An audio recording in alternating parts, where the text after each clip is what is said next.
Hi everyone and welcome. It's FPL Matt Day here. I've got a nice morning FPL stream for you.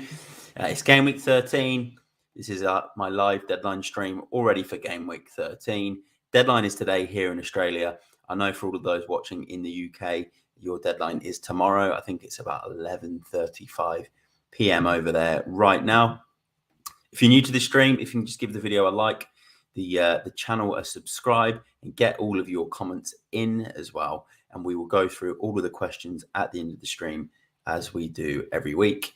Before I get into it, just to start off with, I'll bring up some of the comments that have already come through, which is absolutely awesome. We've had one from DivsDog04. Just saying he loves the streams, which is awesome. This is Wrestling Film. Looking forward to this. As always, great work, Matt. Thank you very much, mate. Martin Watchhorn on Twitter. He's also just come through with a big defensive dilemma this week, playing both Doherty and Trippier or drop one out for Castagna. Well, that's a very tricky one. You know what? I would probably play, and I'll try and push bias aside, because obviously Trippier's been getting returns every single week. But I think for this one, you may need to play Castagna. Yeah, Castagna and Trippier, to be honest, for this one. Yeah, as much as I'd love to say Doherty because he's got the home game, Emerson Royale is back, and he might just come into the team. Yeah, that's a tough dilemma for you, though, Martin. So good luck with your decision. But what I'll do is we'll get straight into it now. I'm going to share screen. We're going to go through some fixture reviews. Each game, best player for each game. Get your comments in as I go through and let me know what you think on my picks. And then I'll go through the differentials, captains, and I will also have player pick for the week. And then any Q&A that comes in, I will also go through as well. So big game week ahead. I can't wait for this one. Obviously, we did just have the midweek game week, which wasn't the best game week, to be honest. Like I personally didn't enjoy it too much. My team did okay. I got a slight green arrow. It wasn't as performed as well as I thought it could have. But yeah, I'll take a green arrow. I'm actually just going to quickly check the average for that game week. 39 points. I got 47. -4 means I got 43. I did only have 10 men. So yeah, it wasn't the worst week, wasn't the best week, but the average was very low. And that's probably because Haaland wasn't around to be our captains. He's obviously made that average score a lot higher. He is the perma cap. He is the man that's getting all the points this season for our team. So let's go on to this week. Let's take a look at the fixtures. And we'll start off. We've got that big early kickoff between Nottingham Forest and Liverpool. So you've got Forest. They haven't won a game in, I think it's 6 matches now, 6 or 7 matches. And in that time, they've barely scored a goal. They have been conceding goals most games. They did tighten up against Brighton in the previous game week. But yeah, can I see them beating this Liverpool team? Look, it's not been the most on-form Liverpool side, but they have had back-to-back 1-0 wins at Anfield. This is the early kickoff at the City ground. I still think Liverpool will come out and win this one. 2-0 I'll go. I think Liverpool will get the win. They'll get the clean sheet. I think they'll just have too much quality for this Forest side. There's lots of players I like in this one. I would like to say Salah because he's in my team. But I think Firmino, if he gets that start again, is the man. He's the man to have, I think, at the moment. I remember last season, Liverpool played Watford away, newly promoted team, and he got, it was 22 points or 24 points. He got a double-digit haul. That was just massive. He's got this tendency to get hauls against newly promoted teams. And this could be another one. So I am liking for this one. If we get the intel that he's going to start, if we can get some early kickoff news, and you need a striker, or if you're on a wild card, then Firmino for me is the pick for this game. I'm liking the fullbacks as well. Obviously, Trent's coming back in the team. Robertson's coming back in the team. So definitely keep tabs on them. Trent Alexander in particular, as he did get the bonus in midweek. But yeah, big early game for Liverpool. They need another 3 points to get 3 wins on the spin. And I think they will get these points. I'm going to go with 2-0 to Liverpool. So we've got some of the 3 o'clock games. There's actually not too many of them, as you can see. It's just the Everton Palace game and the Man City Brighton game. But there's still a lot of FPL points to be played for in this one. There is a lot of people at the moment with Palace defenders, Palace goalkeeper, triple up on Man City.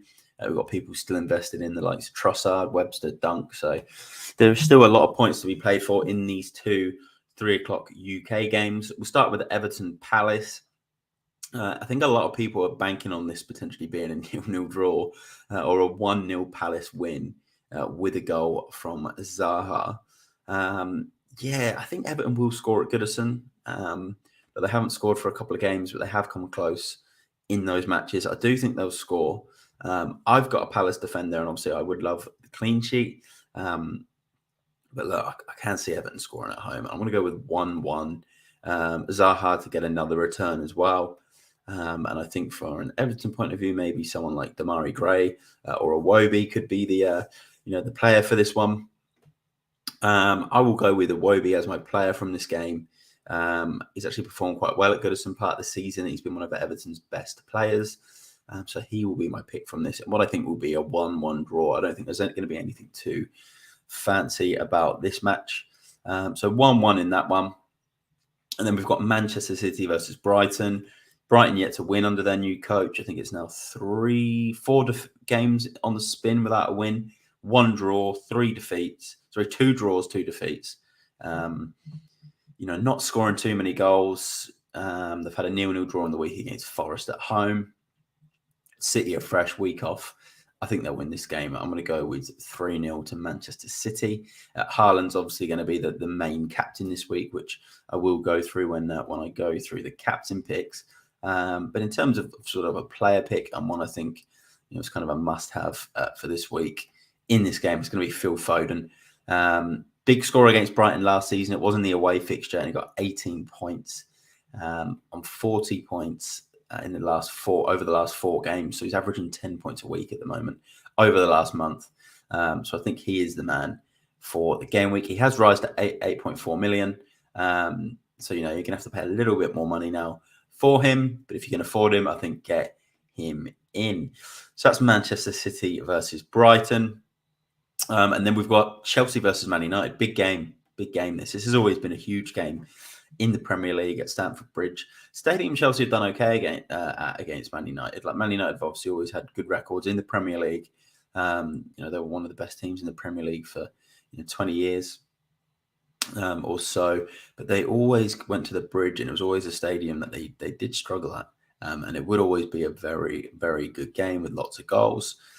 This one, I think Potter's been keeping it quite tight. They've not been scoring too many. Man United had a great performance against Tottenham in the week at home. They are quite up and down. Tough one to call. I'm going to go with, I'd like to say there's going to be lots and lots of goals. But Chelsea just aren't showing that potential.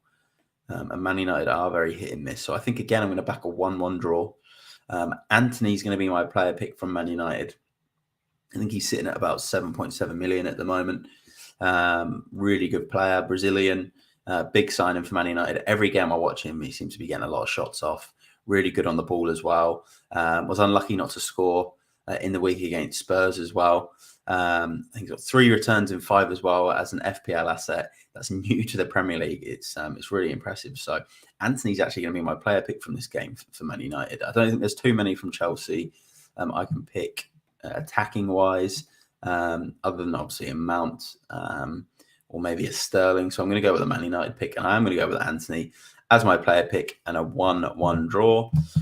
Thanks for joining the stream, mate. Football Ferreira has just left a comment of big up, brother. Great to have you on. And I really enjoyed your stream the other day. You did a post analysis of the Man United Spurs game, and it was a really good stream. So go and check out Football Ferreira on YouTube if you haven't done already.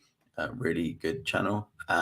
He's also coming and asked, Chelsea win, be a hard game for sure. I think it's going to be a draw. I can't split too much between them at the moment. I've gone 1-1. I'm not sure if Chelsea will win. If they do, I think maybe low scoring 1-0. But I'm going to go for a draw because I can't pick it. But yeah, big game. This is a game that's always been huge in the Premier League. But yeah, obviously just doesn't quite have the shine right now because Man United aren't the Man United that we all used to seeing. Matt Cowlin has just joined the stream, just with a morning, Matt. Welcome to the stream, mate. We actually did just cover off Liverpool. I'm not sure if you're in the stream because I know you're a big Liverpool fan. I went 2-0 Liverpool and I went Roberto Firmino as my pick of the week if he gets the start. I'm a Salah owner, so I do really want Salah to do well as well in that fixture. But I couldn't I just can't guarantee if he's going to return at the moment. It's a tough one. So I went Firmino, and I really like Trent and Robertson in that game as well. Football Fair just saying can go either way. 1-1, 2-1, 1-1, 2-1. Yeah, that's my thoughts as well. I just think it's a tough one to pick right now. Yeah, not much in it between two teams. So either way, I like that prediction. And he has a feeling we're going to see a great game. I hope so. I think the Premier League needs these games, to be have that bit of feist to some goals and entertainment is what we all want to see. And then Matt Cullen, just with some Liverpool intel, wholesale changes for LFC, Trent on the bench. So but Trent was actually going to be one of my curveball captain options. So I'm going to have to give a second option if that is definitely the case. I know he's recovering from an injury, played in the week, and then Liverpool have got the Champions League next week. So yeah, some big news if he ends up being on the bench and lots of changes. Which won't please people that obviously are buying Liverpool assets for this game. I just hope it means Salah does start the game because he did play 90 minutes in the week. So, yeah, that does have me a bit worried. Aston Villa, Brentford up next. Another big game, huge for Aston Villa. Not won, obviously, in 6 games. They've sacked Gerrard, lost his job. In those 6 games, they actually did not lose for 4 of them. So I do find it quite interesting because Gerrard's been sacked. The results haven't been great. But within those 6 games, in those 6 games, they did win 1 game and they drew 3 of them. So they're unbeaten in 4 of them, lost the last 2. And one of the draws was against Man City as well, which is kind of like a win for Villa. So, yeah, I look at it with the second. I just think, is it a bit early? Hasn't had the time, for his players to gel, the transfers to work. You've got Leeds, on the other hand, who we will go through next, who also haven't won for, I think, 6 or 7 games. And they're not in good form. And Jesse Marsch doesn't seem to have that same pressure. So I found that a bit interesting. But, yeah, I don't think they'll win this game. No manager. Brentford have had a couple of good results. Their defence is tight. I think they'll win this one 1 or 2-0. Tony is my man for this game. Him and Raya, I think, are both the main options and the best options. But I'll back Tony in this game. He's on 4 yellow cards, so I'm just a little bit worried that if he does get another yellow card and he gets a ban before the World Cup break, especially because he's got a really nice game against Nottingham Forest in a couple of game weeks' time, and I just don't want him getting a yellow for that. But we all saw what happened with Maddison last week. These things are possible, and it probably will happen in the next 4 game weeks. But we'll take the points whilst we can. 2-0 Brentford, and Tony will be my pick. Obviously, no Gerrard at Villa, and everyone's got their own opinion on him and the job he did there, but I still think he could have been given a little bit more time. Comment from Football Fair, big up, brother. Keep up the good work. Bedtime for me, it's almost 1 a.m. in the UK, so he gets up in 5 hours. Please, people, subscribe and like to Matt's channel. I really appreciate the kind words. Obviously, you join a lot of my streams. I join a lot of your streams as well. And yeah, really good channel. So go and check out Football Ferreira and give him a subscribe. And I appreciate all the support, mate. Yeah, it must be hitting for 1 a.m. then in England. I'm actually going to check my my clock because I try to plan this stream. Yeah, it is. It is nearly 1 a.m. I try to plan the stream, so it was a good time for those in Australia, across both sides of the country, and then also in the UK. But I must have got my my times mixed up. So yeah, sorry for those that I said it was a 11 p.m. stream in the UK, because it clearly is not. But let's go on to Leeds Fulham.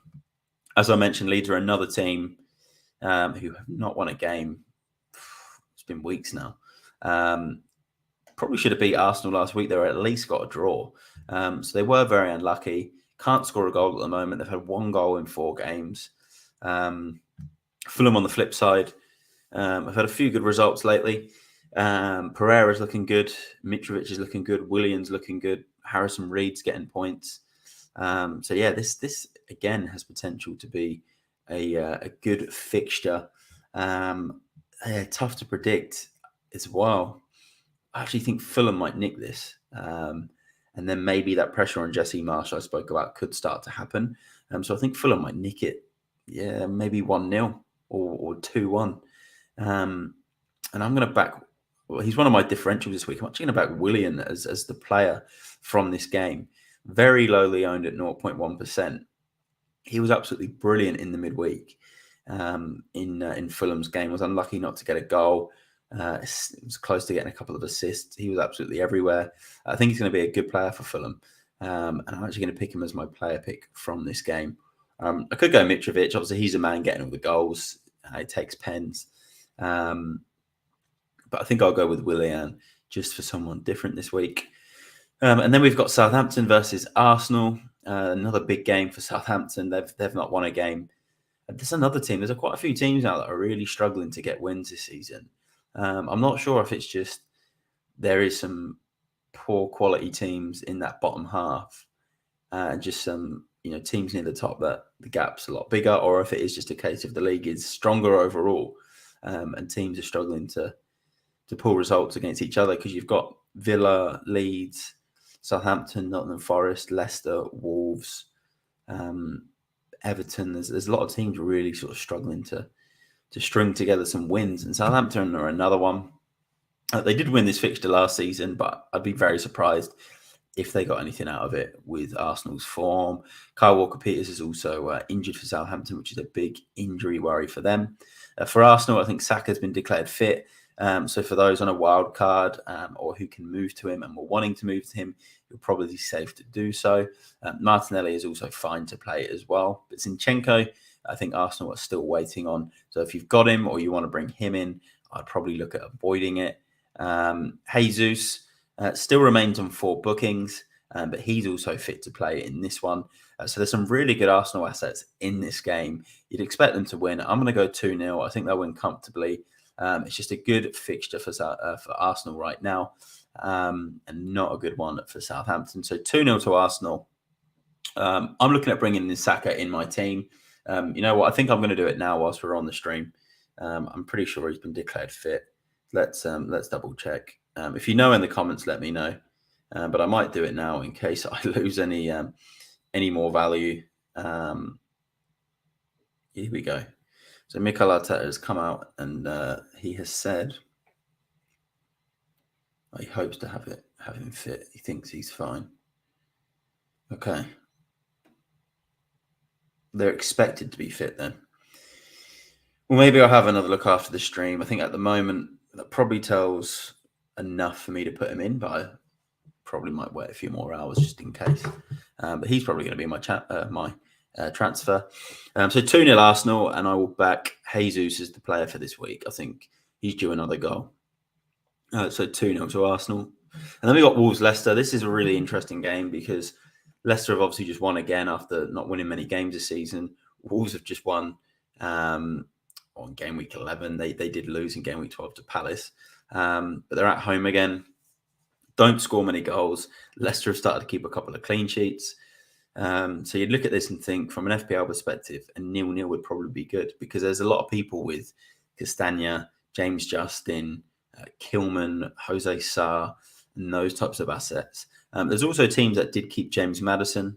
So they'll also be hoping a fresh James Maddison will come out and make up for his yellow card last week, because despite the fact he got the yellow card, he actually still had a really good game and was Leicester's biggest threat, and was actually unlucky not to grab a goal in that fixture. So for those that have kept James Maddison, I think you just keep him for this game now. I'm going to back the 1-1. I'd like to say it would be the 0-0. I've got Kilman, so I've got a Wolves defender. I think I'll go 1-1. Both teams to grab a goal. Maybe Wolves to take the early lead, and Leicester to get the equaliser. Maybe it's James Maddison. I'll just pick James Maddison as the player for this game. I think he's going to make up for his yellow card mistake last week, and I think he will be a good pick in this game. We've had a comment from Daniel Capillaro. Welcome to the stream, mate. It's good to have you in a stream. It's nice to be able to do a stream at this time and obviously get your comments in the stream. Jose Sarr, he's put in there as his Wolves player. Good keeper. He's gone under the radar this season in FPL. One of the top scoring goalkeepers. If he's not already the top scoring keeper, he might still be, actually. Might have to quickly have a quick double check. I'm pretty sure before this game week, he was the top scoring goalkeeper. And then maybe Pope might have just pipped him. But let's have a look. No, he is still the top scoring keeper. 56 points. It's a good keeper to have. So for those that are on Jose Sarr, in the last 2 games, you would have got 15 points from him, which is, huge. And he's got a Leicester game here, which obviously I just mentioned could end up being quite a low scoring affair. So Jose Sarr has really, really shown us again, similar to last season, how good he is as an FPL asset and as a goalkeeper for Wolves. But I will back a 1-1. But again, it could easily be a 0-0 or a 1-0 either way. Potentially not the best game at the Molineux. Not seen too many good matches there this season. And then we've got Tottenham-Newcastle, obviously a big game for both teams. Obviously, being a big Spurs fan, this is a tough game to predict. Historically, it's always been for the most part, the last few years, maybe not so much, but historically, it was always a very attacking, good game of football to watch. There's obviously been some really good players in this game down the years. Spurs did win it 5-0 last season at the Tottenham Hotspur Stadium. They won it convincingly, but this Newcastle team's obviously improved. Eddie Howe's got them very tight at the back, best defence in the league. Spurs on the other side, a bit up and down of late, but still have only lost 2 games in the league. I think it's more up and down in terms of the performances. Sometimes we're getting a good actual performance, and sometimes we're getting a really poor performance and still winning the game. Or then we get the one like Man United where awful performance and then got absolutely well and truly beaten. Tough one to predict. I know a lot of people are on Trippier. He's in the majority of teams now. A lot of people are trying to work out, do we play the Pope Trippier double up or do we play Trippier and Danny Ward and kind of hedge the bets? I had the question earlier from Martin Watchhorn, the wrestling film. Actually, I'll bring this one up now as it is relevant to the game. About playing Doherty and Trippier or chop one out for Castagna. I'd probably play Castagna because Wolves do not score many goals.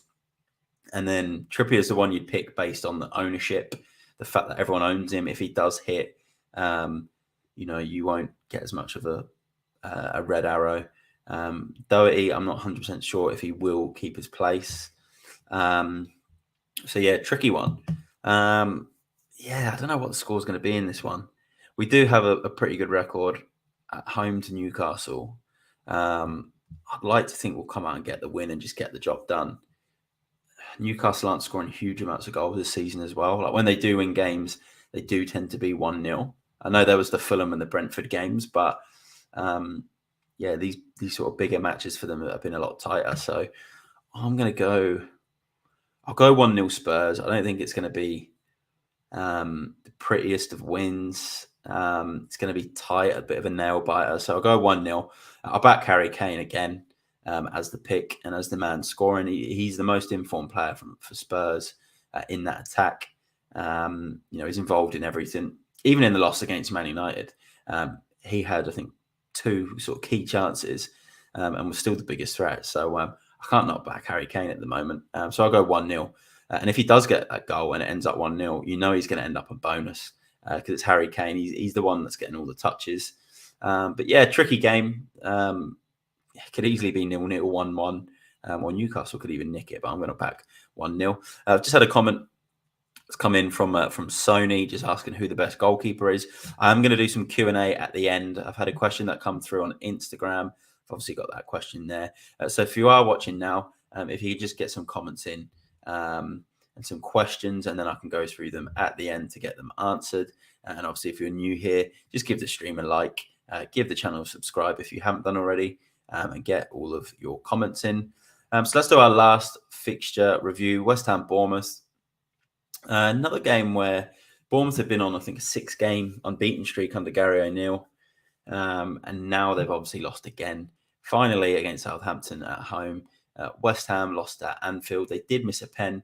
They didn't play that bad. They defended well for the majority of the game. They kept Liverpool at bay.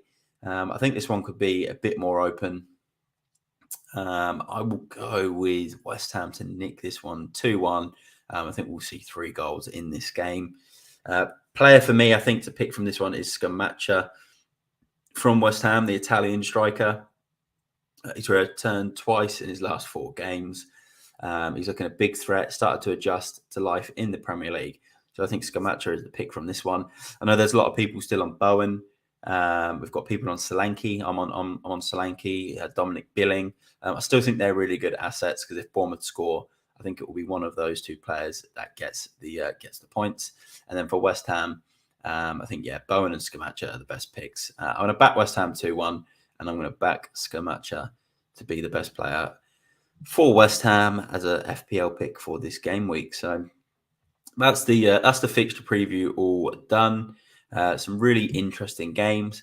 I think it's going to be a really tough game week because there's a lot of matchups in there where you just can't pick the wins. Everton, Palace, who we mentioned, Chelsea, Manchester United, Aston. Actually, no, I think Brentford will win that one. I mentioned Brentford. I think will win comfortably.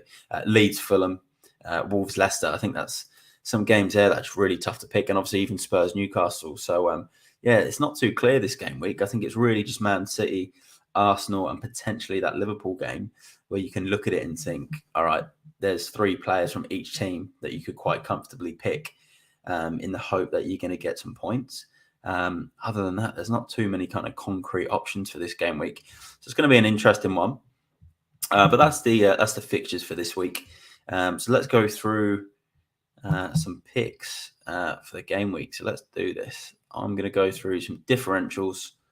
So I've picked 3 differentials that I think, if you're on a wild card, if you happen to be on a free hit, or you've got a couple of transfers, these are the players I think are good for this game week. So I'm going to go David Raya. Don't normally pick goalkeepers as differentials because it is a set and forget position. But I think if you're on Robert Sanchez from Brighton, he's got the Man City game, you've got a spare transfer handy, or you're on a wild card and he was your keeper, I think you can actually swap him for David Raya right now. 7.4% owned. Villa away, look, it's a game where I think Brentford might win 1 or 2-0. You do expect Villa to score at Villa Park, but when Raya's been keeping clean sheets lately, he's been getting double-digit scores. He's had 20 points in his last 2 games. I think he's got really good fixtures leading up to the World Cup as well.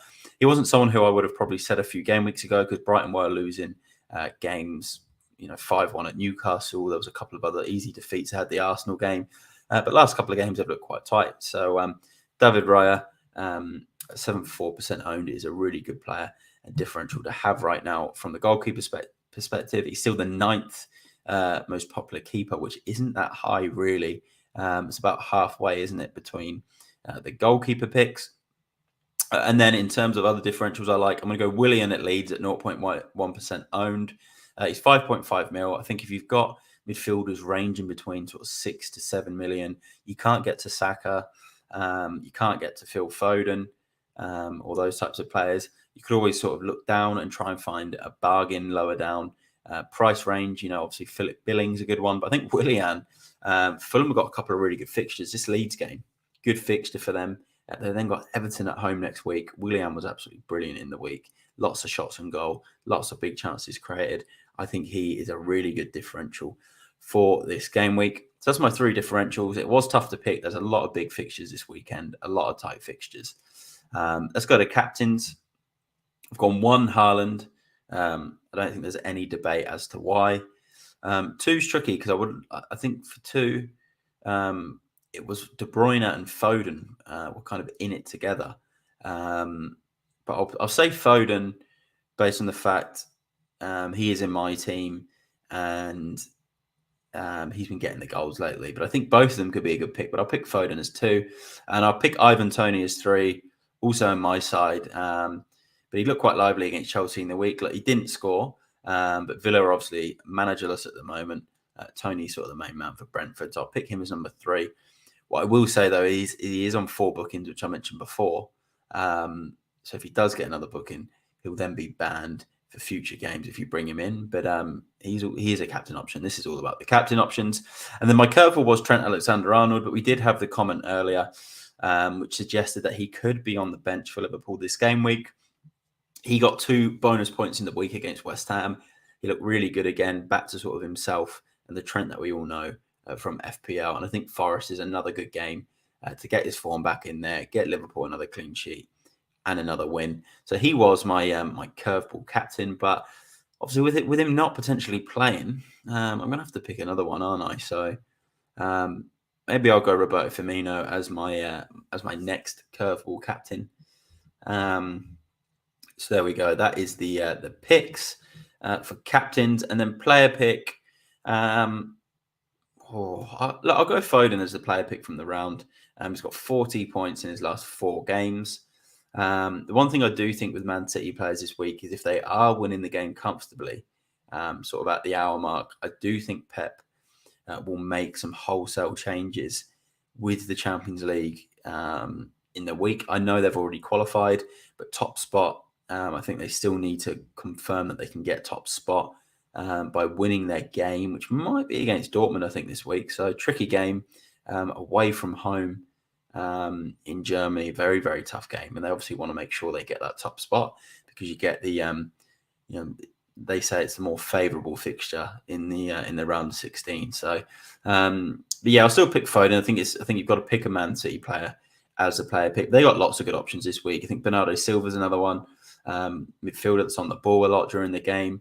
He's been getting points. If you have a look at his points this season, he's actually had a couple of double-digit scores that have gone under the radar. So I really like him.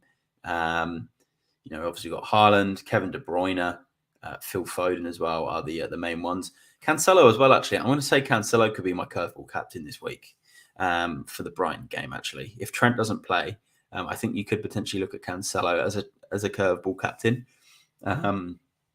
Obviously having a really good season. If he did play the game against Arsenal, he probably would have been the highest point scoring defender in the game right now. But Trippier is just edging him by a point or so. So yeah, Cancelo's someone I'm really liking as a curveball captain. But that's my picks. That's my differentials. That's my captains and curveball captains. Let's go on to some Q&A. I've not got huge amounts of questions today, only a couple.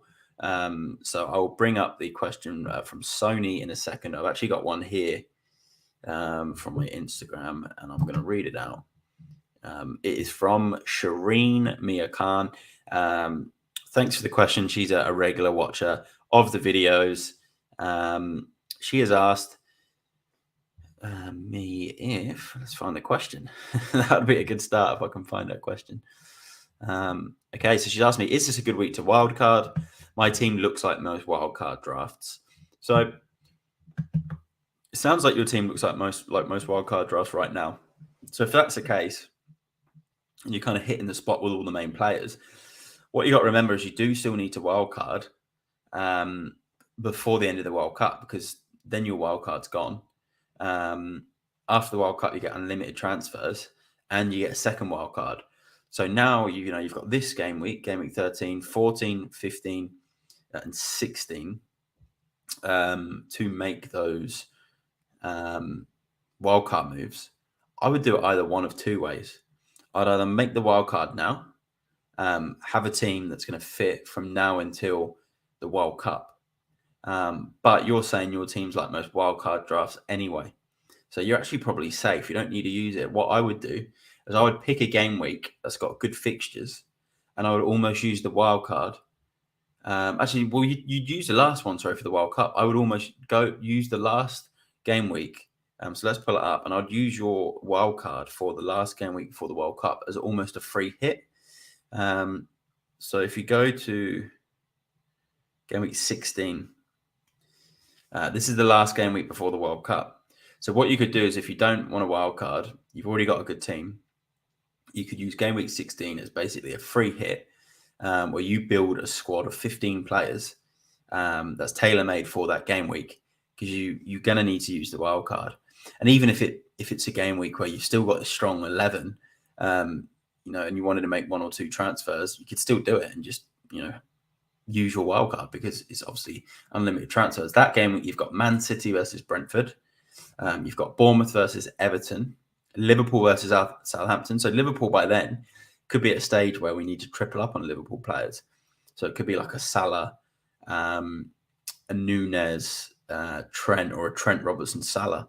Got Forest, Palace, Tottenham, Leeds. Again, if Leeds continue with Jesse Marsch and they continue to stop not win games, could have Harry Kane, Son, Spurs defender, West Ham, Leicester, Newcastle, Chelsea, Wolves, Arsenal, another fixture. We don't know how Wolves are going to look by then, but another fixture. You could have 2 or 3 Arsenal players, Brighton, Villa, and then Fulham, Man United. By then, Man United could be players like Rashford, Anthony. So yeah, that's what I would do. I would do that. If you're pretty happy with your team right now, I'd wait till game week 16, and then that's when I would use it as almost a free hit. So yeah, really good question that is, and I like it. But we'll quickly go into this question here from Sony First Year. He's asked me, who is the best goalkeeper? Well, I did mention David Raya as one of my favourite picks. Is he the best keeper? Well, if I have a look at his fixtures, in terms of total scores, he is number 4 right now. I think at the moment with Alisson, up until the World Cup, he's probably the best keeper. But you are paying the money for him, because if you have a look at Alisson, he got an assist in game week 12, which is just insane. It just shows how good he is on the ball. And his kicking's obviously unbelievable. We got 14 points against Man City. Since when does a keeper get 14 points in that fixture? And then 15 points against West Ham. He saved the penalty. So if you're an Alisson owner, you're in absolute dreamland the last 2 games. And then after this, he's got obviously Forest, Leeds, Tottenham away, which is a tougher game, then Southampton at home. So I'd say Alisson probably remains the best keeper in terms of an FPL pick.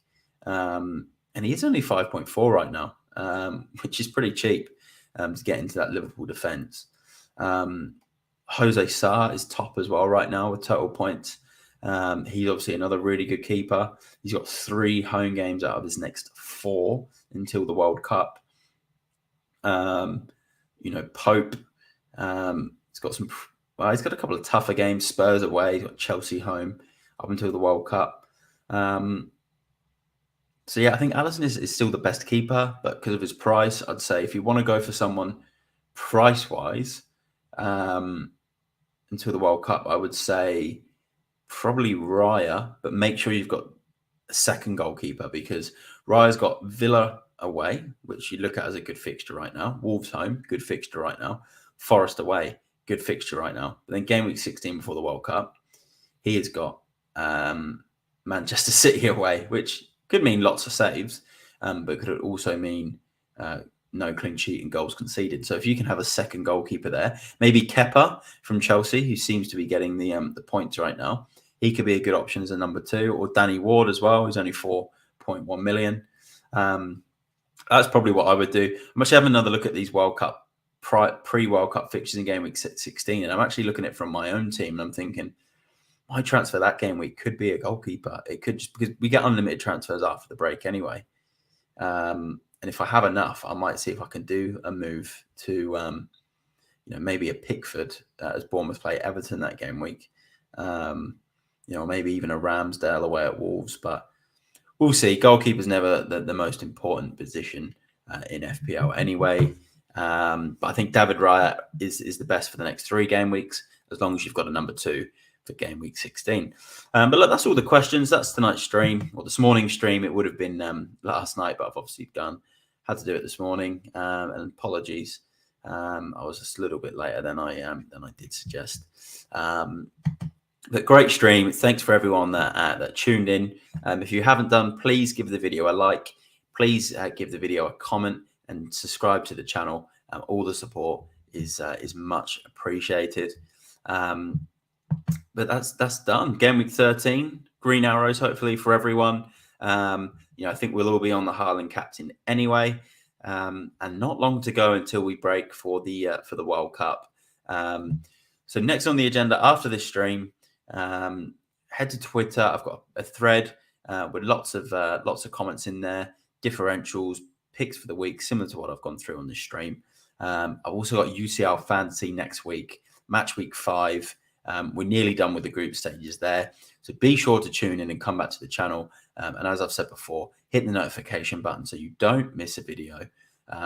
If you can't hit the notification button because it doesn't allow you to do it, you need to unsubscribe to the channel, subscribe again, and then hit the notification button again. But that's the stream done. Thanks everyone for tuning in, and I will see you in the next one. Good luck for game week 13. Thank you.